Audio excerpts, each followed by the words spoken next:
Hi viewers. இன்னைக்கு ஜூலை 5. நீ நான் காதல் சீரியல் என்னாச்சுன்னு சொல்லி பார்க்கலாம்க்கு முன்னாடி சேனல் சப்ஸ்கிரைப் பண்ணாதவங்க மறக்காம சப்ஸ்கிரைப் பண்ணுங்க.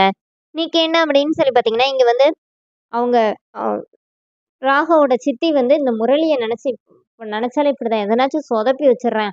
இந்த கல்யாணம் மட்டும் நடந்துச்சுன்னா அவன் கதை அவ்வளவுதான் அப்படின்னு சொல்லிட்டு அங்கிருந்து வந்துடுறாங்க. இங்க எல்லாருமே வந்து பரபரப்பா மண்டபத்துல வந்து வேலை பார்த்துட்டு இருக்காங்க. ராகவ் மட்டும் எப்படின்னாச்சும் இந்த கல்யாணம் நடக்கணும் அப்படிங்கறதுல ரொம்ப உறுதியா இருக்கிறாரு. இங்க என்ன ஆகுதுன்னா, முரளி வந்து அந்த ஸ்னோ பாம் எல்லாம் எடுத்துட்டு வர்றாருல, மாஸ்க் போட்டுட்டு இந்த கூட்டத்தோட கூட்டமா எப்படியாவது உள்ள போயிரலான்னு வரும்போது அங்க போலீஸ்காரங்க அவரை நிப்பாட்டுறாங்க. நிப்பாட்டி, என்ன தம்பி மாஸ்க் எல்லாம் போட்டுட்டு யாரும் உள்ள போக கூடாது. நீங்க யாரு, பொண்ணு வீட்டுக்காரங்களா மாப்பிள்ளை வீட்டுக்காரங்களான்னொடனே, இந்த மாதிரி மாப்பிள்ளை என்னோட ஃப்ரெண்டு தான் அப்படின்னு முரளி சொல்றாரு. மாஸ்கை கழட்டிட்டு அந்த சிசிடிவில உங்க ஃபேஸை காட்டிட்டு தான் உள்ள போனோடனே, இல்லை சார் எனக்கு உடம்பு சரியில்லை அப்படின்னு சமாளிக்கிறாரு. அப்போ நீங்க வந்து ஹாஸ்பிட்டல் போங்க, மாஸ்க் போட்டுட்டு உள்ள போகக்கூடாதுன்னொடனே, சரி நீங்க சொல்றது கரெக்டு தான் சொல்லிட்டு முரளி அந்த கிஃப்ட் ஸ்னோ பாம் எல்லாத்தையும் அதில் வெளியில தூக்கி போட்டுட்டு வேக வேகமா அங்கேருந்து போய் எப்படின்னாச்சும் இந்த கல்யாணத்தை நிப்பாட்டியே ஆகணும். ஏன்னா நமக்கு வந்து அபி வேணும். அபி இல்லாத ஒரு வாழ்க்கையை என்னால் யோசிச்சே பார்க்க முடியாது. இப்போ என்ன பண்றது அப்படின்னு எதனாச்சும் யோசிடா யோசிடா அப்படிங்கிற மாதிரி முரளி அங்கேருந்து போயிடுறாரு. இங்க வந்து அபியை வந்து மணமேடைக்கு கூட்டிட்டு வந்துடுறாங்க. வந்து உட்கார்ந்த உடனே அங்க விக்னேஷ் வந்து நீங்க ரொம்ப அழகா இருக்கீங்க அப்படின்னே ரெண்டு பேருமா பார்த்து சிரிச்சுக்கிட்டு இருக்காங்க. ராகவன் வந்து முறைச்சிக்கிட்டே இருக்கிறாரு. அப்ப இங்க இருந்து அபி என்ன நினைக்கிறாங்கன்னா, என்ன இவர் நம்மளை பார்த்து முறைச்சிக்கிட்டே இருக்கிறாரு, இன்னைக்கு என்ன ஆயிடுச்சு இவருக்கு அப்படிங்கிற மாதிரி அவங்க வந்து யோசிச்சுட்டு இருக்காங்க.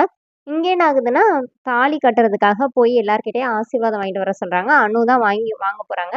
இங்க அவங்க அப்பா ஆகாஷோட அப்பா வர இந்த மாதிரி இந்த ஸ்டேஜ் டெக்கரேஷன்லாம் நல்லா இருக்குல்ல அப்படின்னோடனே அவங்க அம்மா வர திட்டுறாங்க.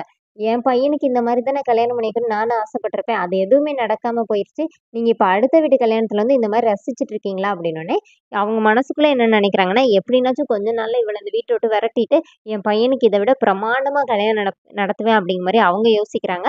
சரின்னு சொல்லிட்டு இங்க வந்து தாலி கட்டுறதுக்கு எல்லாரும் வந்து அச்சதை ரெடியா வச்சுட்டு இருக்காங்க. தாலி கட்ட சொல்லிடுறாங்க. தாலி கட்டும் போது அச்சதத்துவ எல்லாம் ரெடியா இருக்கும்போது, நிறுத்துங்க ஒரு நிமிஷம் அப்படின்னு சொல்லிட்டு ஒரு சவுண்டு மட்டும் கேட்குது. மைக்ல தான் அவங்க வந்து பேசுறாங்க. அந்த ஸ்பீக்கர் பாக்ஸ்ல மட்டும் தான் சவுண்டு மட்டும் தான் கேட்குது.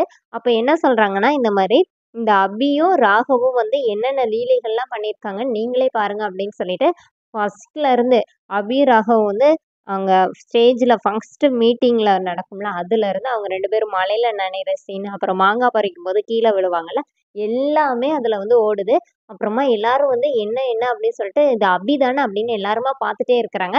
இப்போ அபி வேற பாவமா ராகவ பார்க்கும்போது ராகவ் இல்ல அப்படிங்கிற மாதிரி தலையாட்டிட்டு, இது நாங்க லிஃப்ட்ல மாட்டினோம்ல, அப்போ ஒரு பொண்ணு வீடியோ எடுத்தா வைரல் ஆகணும்னு நான் கூட அதை பெருசா எடுத்துக்கல. ஆனா வந்து அதை இவ்வளவு பெருசா கொண்டு வருவாங்கன்னு நான் நினைக்கல அப்படின்னோடனே இப்ப எல்லாருமே வந்து அபிக்கு சப்போர்ட் பண்றாங்க. அந்த பொண்ணு அந்த மாதிரி இல்ல, ரொம்ப நல்லவ அப்படின்னு. அதே மாதிரி அனுவும் சொல்றாங்க, என் தங்கச்சி சின்ன வயசுல இருந்தே குடும்ப பாரத்தை தலையில தூக்கிட்டு நடந்துட்டு இருக்கிறா, அவ வந்து அந்த மாதிரி பொண்ணுல அவ ரொம்ப நல்லவ அப்படின்னு.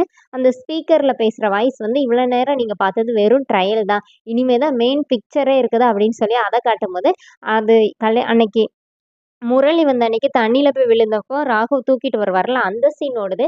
இப்ப இதுக்கு என்ன சொல்ல போறீங்க அப்படின்னு சொல்லிட்டு எல்லாரும் இது பண்றாங்க. அதோட என்னோட எபிசோட் எண்ட் பண்ணிட்டாங்க. நான் நெக்ஸ்ட் வீக் என்ன அப்படின்னு சொல்லி பாத்தீங்கன்னா, பாட்டி என்ன சொல்றாங்கன்னா, இந்த மாதிரி தப்பு செஞ்சவன் தானே பரிகாரம் பண்ணணும், அதனால இந்த கல்யாணம் கண்டிப்பா நடக்கும், ராகவ் வந்து அபிய கல்யாணம் பண்ணிக்குவாரு அப்படின்னு சொன்னோடனே இப்போ அபி என்ன சொல்றான்னா, எனக்கும் அவருக்கும் செட்டே ஆகாது, எங்க ரெண்டு பேருக்கும் ஒத்து போகாது, நான் அவரை வந்து என்னால கல்யாணம் பண்ணிக்க முடியாது அப்படிங்கிறாங்க. ராகவ் என்ன சொல்றாருன்னா, உங்களுக்கு அவளை பத்தி தெரியாது பாட்டி, தெரியாம நீங்க பாட்டுக்கு எதுவும் முடிவு எடுக்காதீங்க அப்படின்னு சொல்லும்போது பாட்டி எதுவுமே கேட்கறதா இல்ல.